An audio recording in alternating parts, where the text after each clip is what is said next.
Welcome to the Bridge of One podcast. This is Sherard Burns. I'm glad you're here today. And the Bridge of One is all about unity of the church, racial and relational. And what we're really trying to do by the grace of God is bring about this new creational reality. God has created this church, and we are the new creation of God. And the aim of this podcast is to help churches and individuals who are believers and lovers of the gospel in Jesus to know what it means to be a believer and to cross-pollinate, as it were, with others of different cultures so that we can reflect the beauty of the Lord Jesus Christ. Well, that's what we're all about. And while we've done a lot of podcasts up to this point on this, we'll pivot and do some other things related to discipleship. But today, I want to jump into it. This one's going to be maybe a bit of a doozy. I'm going to make some statements today that will no doubt ruffle some feathers, but this is what the kingdom is about, agitating to set right that which is wrong so that Christ can be honored. Well, listen, today I've been thinking a lot about what's going on in society and culture and all of these things, and particularly in the church, and reflecting a little bit on what I see as a shift that probably has taken place some time ago, but one that I'm seeing is shifting in a way that we need to be aware of. And not just be aware of, I think, and I'm going to call the church to this, those who will hear this, to a radical way of moving forward in this area of racial unity, racial harmony as it relates to the church. So here is what I believe is happening. This is the shift. It's a major shift, and it will again cause some, no doubt, some consternation and maybe some celebration in a variety of people. And the shift is this. I'm going to speak about the shift, back up, and then give some context to why, and then move into what I think that looks like. Here is the shift. The shift has to be, or is, the prophetic role of the Black church in bringing about unity in the body of Christ. I believe that the Black church is being positioned in a way that we are to be leaders in this movement of unity. Now, that doesn't mean others are not involved. That's not what that means. It just means there is a uniqueness about our environment, both in our churches and in the broader public, broader culture, that call for something that I think the Black church uniquely brings about. So now, before we tackle that in some small depth, I want to talk about sort of some historical things that have made that a reality to me. And there are by far many things that we can touch on, but we're only going to touch on one. And I think it's a primary one because it fleshes itself out. It has fleshed itself out in the church, I think, in ways that have not been necessarily helpful. And that's what I'm going to call the idolatry of the cross. Now, I know that sounds real strange that you would say idolatry and cross at the same time. But when you think about it, and particularly as I've thought and reflected on this issue of racial unity in the church, really that's what the cross has been sort of reflected to be. In other words, people make statements about the cross and how it cures racial division as if it is magical, meaning if all we need, people would say, all people need is the Lord. That's all they need. All they need is the Lord. All they need to do is focus on the cross and realize that Jesus has overcome the sin of division, etc. All of these statements are true, but at the same time, all of them minimize the real tension and the real work that must be done for the cross to be reflected in cross-cultural relationships. In other words, the cross doesn't eliminate diversity. It doesn't eliminate blackness. It doesn't eliminate whiteness. It doesn't eliminate any other race. What it does is says to all of us that all races matter, all cultures matter. So when we say, well, what a brother needs or what a sister needs is really all they need is Jesus. Well, that is true. That is all they need. But what does that mean? And what does that look like? It isn't just believing this proposition. It's really having this embodiment of who Jesus is. But the church for so long has held out the cross as this, as what one have called it, the Emerson and Smith called it the miracle motif. It's as if we just believe it and then poof, unity happens. Why? Because he believes Jesus, she believes Jesus, everybody believes Jesus. So therefore, there's no more division. Well, I think we all are wise enough to know that there are well-meaning, Christ surrendered people in the church who still struggle with this issue, who no doubt are claiming and loving the cross.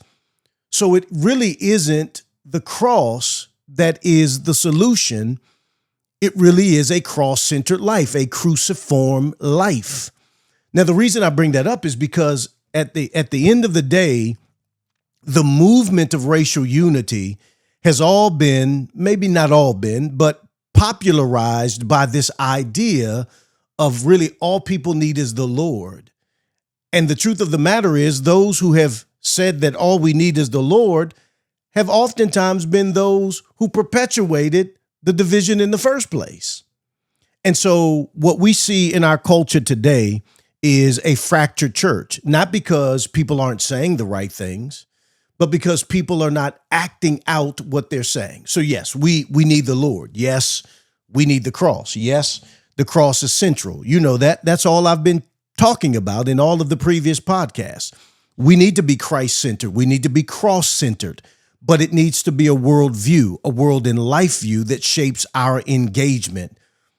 But what has happened is that the church has preached the cross, but in many respects have failed to live it, particularly in this area of racial unity, killing racial division.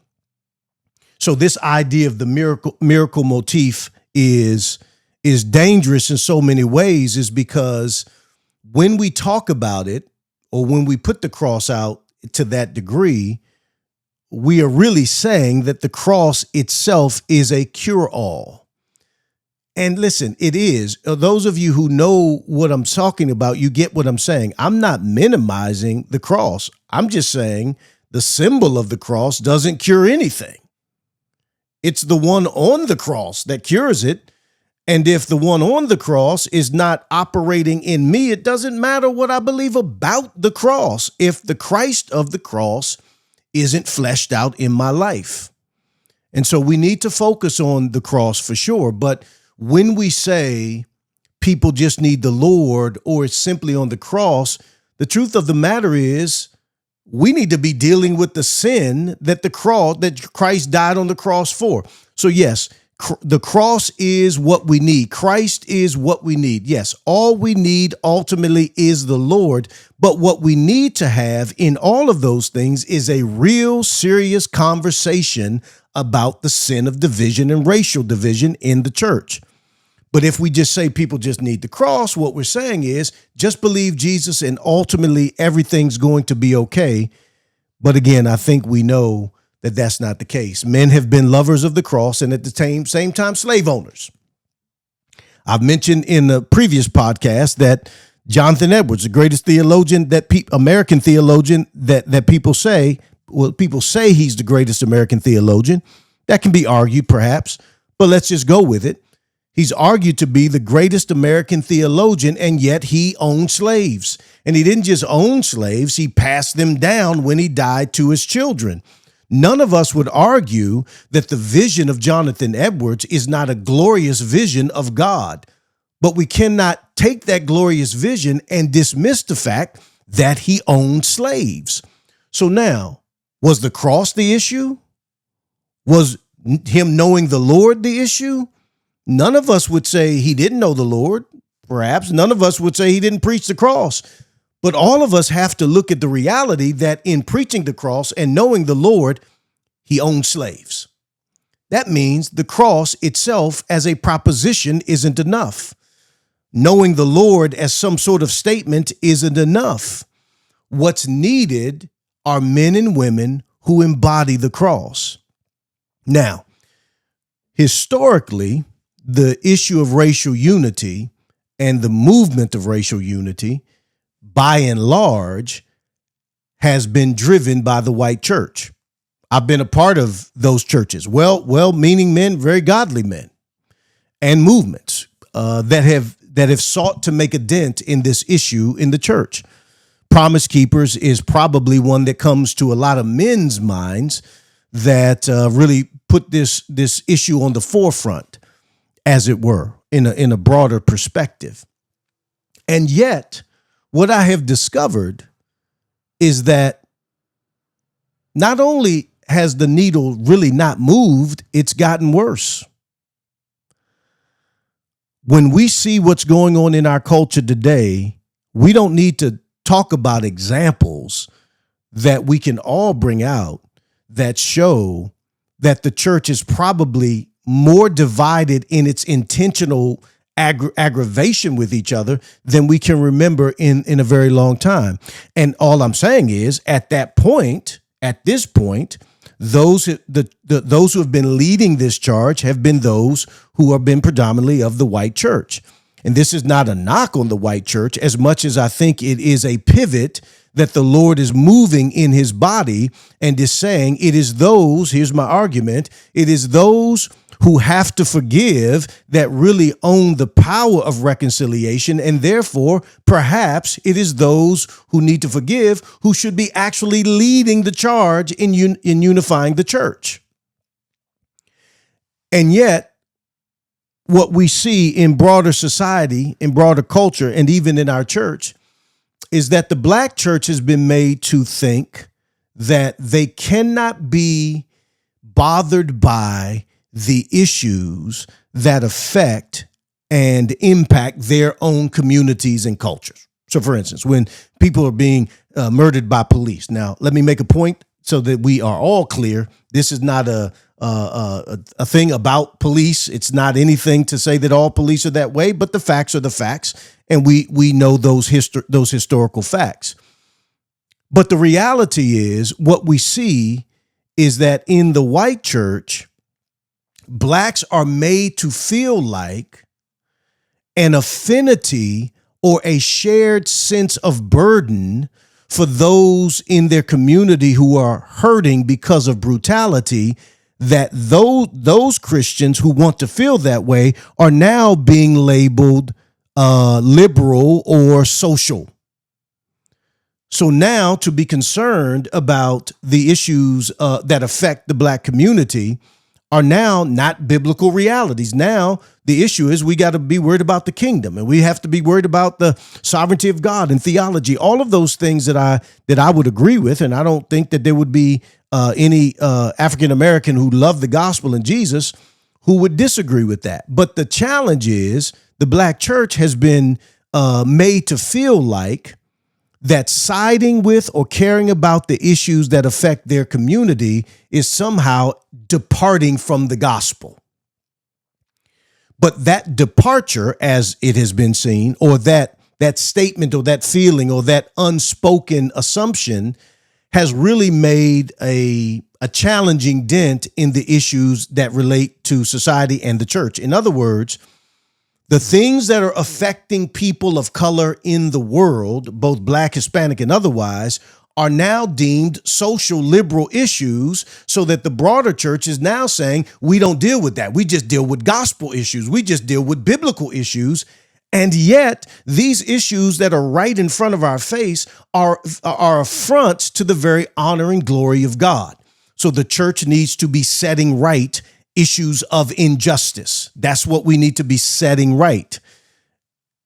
But the broader church has now pulled back. Now, as I said in one podcast, everything that's social or driven by society or needing to have the church engaging in society, all of that is now deemed woke.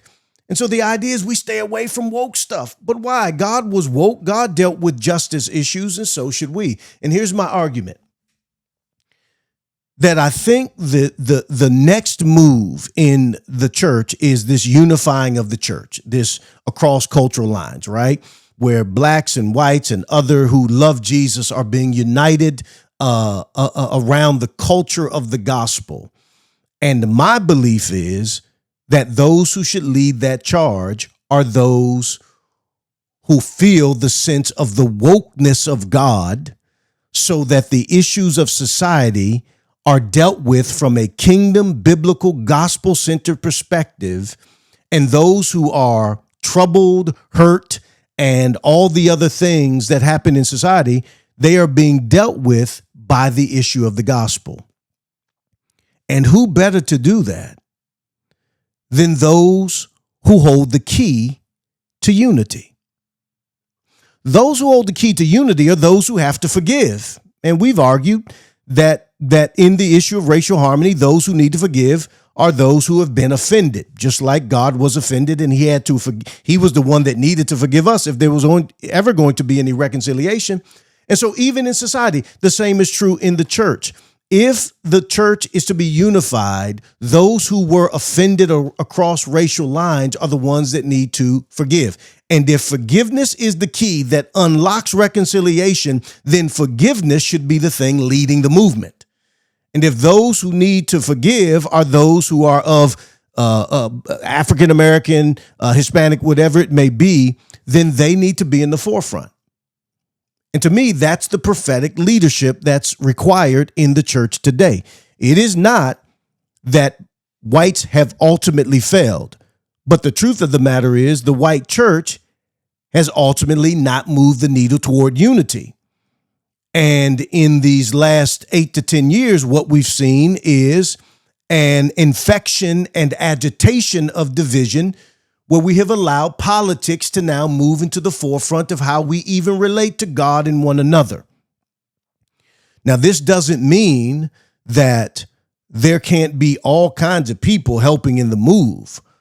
All I'm saying is that the leadership that has to take place in this movement, in my humble opinion, has to be led by men and even women who are Black, African American, lovers of the gospel for sure, lovers of Jesus. We're not advocating that someone that just has some sort of willy-nilly theology be out in the forefront. Jesus has to be the center. The gospel has to be the center. And there are so many brothers and sisters of the Black persuasion who love Jesus like that.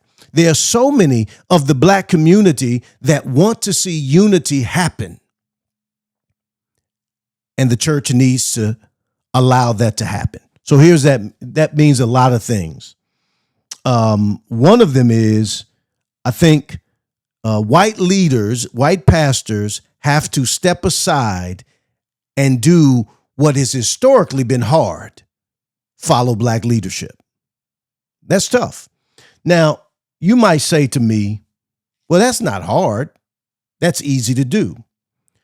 Well, when you look at the historical issues relating to racial unity in the church, the bridge has always been one way.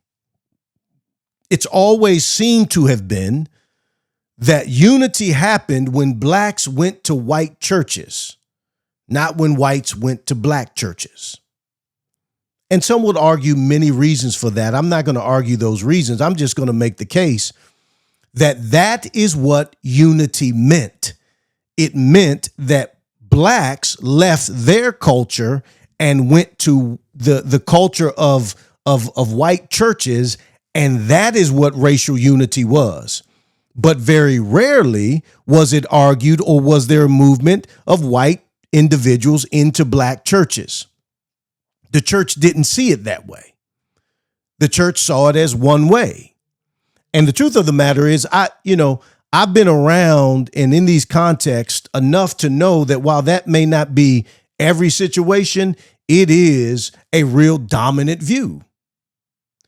And so what has to happen, I think, moving forward, is that those who are in the forefront need to be people who are African American, Black, however you want to categorize, and those who love the gospel and willing to forgive, willing to move in the framework of building a framework of a gospel-centered framework where forgiveness can happen in the context of accountability.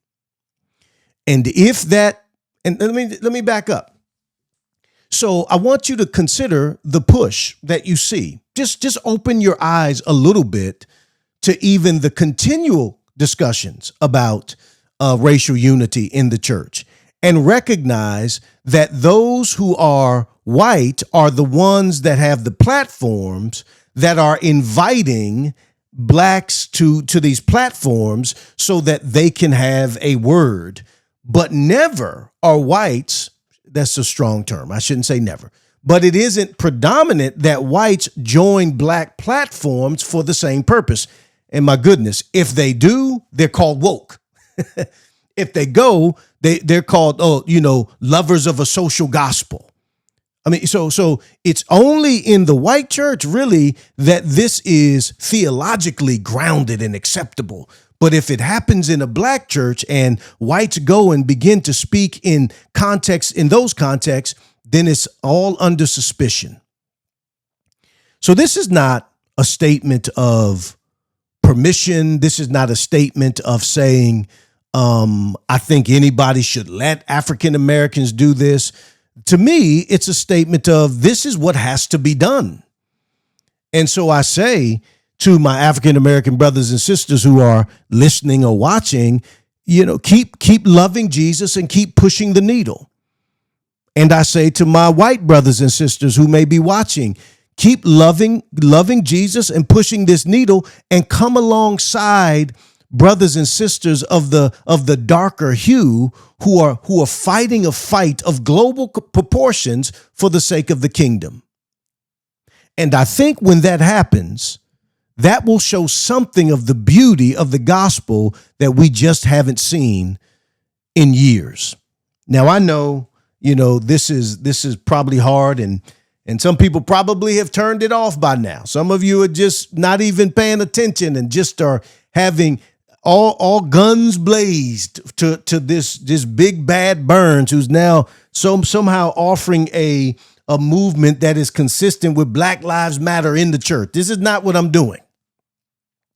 I'm arguing that what we have done for years hasn't worked. That's all I'm arguing. What we have done for years hasn't worked, because where forgiveness has been given, let's just be real, where forgiveness has been given, when blacks have moved into context and offered a life of forgiveness and acceptance and moving in the area of racial unity in the church, they themselves have found that they've been maligned in the very churches that they tried to show up and help. This is the truth. And so here's what, to me, has to happen. There has to be this prophetic sense in the black church of its place in broader society, and particularly in this role of racial harmony. And that means that the black church needs to shore up its understanding of the gospel.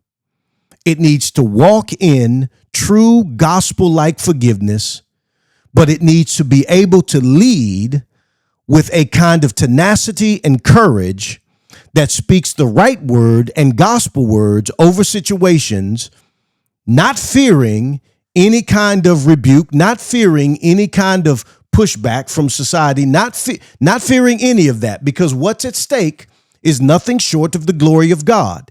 And so what we need to do is make sure that we are pushing and agitating in the place of the cross.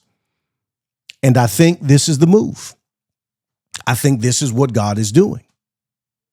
Where we're sitting right now on today, this past weekend, we celebrated, however we did that, Martin Luther King's birthday. And the one thing that Martin Luther King is most known for is this idea of I have a dream. And he gave this great speech. And my thing is, I too have a dream. It's not Martin's dream, but I think it's a better dream. It's not as eloquent as Martin's, but I think it's eternal.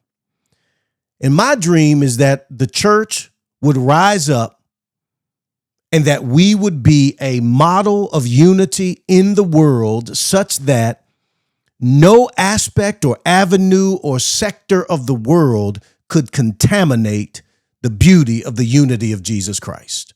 That's my dream. My dream is that the Lord would awaken men and women, black and white, who own the heart of the gospel and say together, let's do this together. It's not about black. It's not about white. It's about the gospel. Let's do this together. But I truly don't believe that can happen until the broader church, the white church, as it were, yields itself to the black church, where theology and the gospel are articulated by men and of unity are articulated by men and women who are not white, but who are lovers of the gospel. Pride is the biggest sin that keeps people and things divided. And I will say this. The way that we've gone about unity has been on the basis of pride. Building churches, building platforms, building ministries, being seen as the person who is really the agent of it all. But all of that, for the most part, has been laid within the realm of the white church. So I wonder if my white brothers and sisters who are listening, who love the Lord, I wonder if there would be a humility like that. I wonder, I know brothers and sisters, white brothers and sisters whom I love, who are championing this issue in their churches and in their ministries. I know it, and I love them, and I love what they're doing and support them as often as much as I can. And I wonder, would they hear this and say, let me go alongside a black brother or a black pastor in my neighborhood, and let me learn from them how the church should and can operate in this area of unity. I wonder if that kind of humility would exist. I wonder for my black brothers and sisters, if we would have the courage to not make this a political issue and a social issue. I wonder if we would have the gospel-centered view to make sure Christ is exalted in everything above culture, to make sure the social issues of our day are not the things driving our move and our push. I wonder if the black church could have that kind of courage to lay down the issues that affect the black church or the black culture and making them the primary issue and really addressing those issues from the sake of the gospel or from the perspective of the gospel. I wonder. See, I think the two things that we need are the two things that the cross illustrates: humility and absolute courage laid out in love. What took Jesus to the cross was his unyielding commitment and courage for the mission that God had sent him on. And yet, what took him to the cross was this absolute humility. I wonder if there are some of us who are willing to make this move for the sake of the gospel. I wonder if there's a group of men and women who are willing to sit weekly and learn from each other. No one sitting at the table leading the charge, but sitting and learning from each other and collectively saying, this is what we can do for our churches in our community. Or I wonder if the pride of platforms and the pride of position will make that still very difficult in the church. Here is what I think, and it is my belief. Nobody has to agree with me, but I'm going to go to the grave believing this. I think the church needs a reversal of leadership in this area. And I think my white brothers and sisters need to submit, not the right word, respond in humility to their black brothers and sisters. And I think black brothers and sisters, when that happens, needs to have the courage, the foresight, and the gospel-centered plan to lead in this charge. You know, what we're doing at the Bridge of One is that. I'm just seeking in my own way to put on, to out to the world, my heart on this issue of unity. And I know the cross challenges all of us to lay down everything, and it's difficult for sure. But until that becomes the means by which we see moving forward and seeing fruit in this area, in our churches and even in our lives, we just won't see it. And so it is about the cross, and it is about people needing the Lord, but it's about the cross-centered life and the life that's lived under the lordship of Christ. And when we can do that, I think humility and courage become foregone conclusions. We do what we need to do to make Christ glorious. So this is the prophetic role of the black church. And I hope we will meet the charge, and I hope some who are listening, who have listened to the rest of this, will hear it for what it is. Not highlighting one culture over another, but sensing what God is doing in the world and in the church. Isn't it interesting that Christianity is booming in Africa and it's declining in America, the United States? I don't want to make much of that, but I can't help but think that this shows the shift. It shows the shift. And I think as American churches, we need to be open to the move of God and not be confined to these American ideals of what the American church is. God is moving.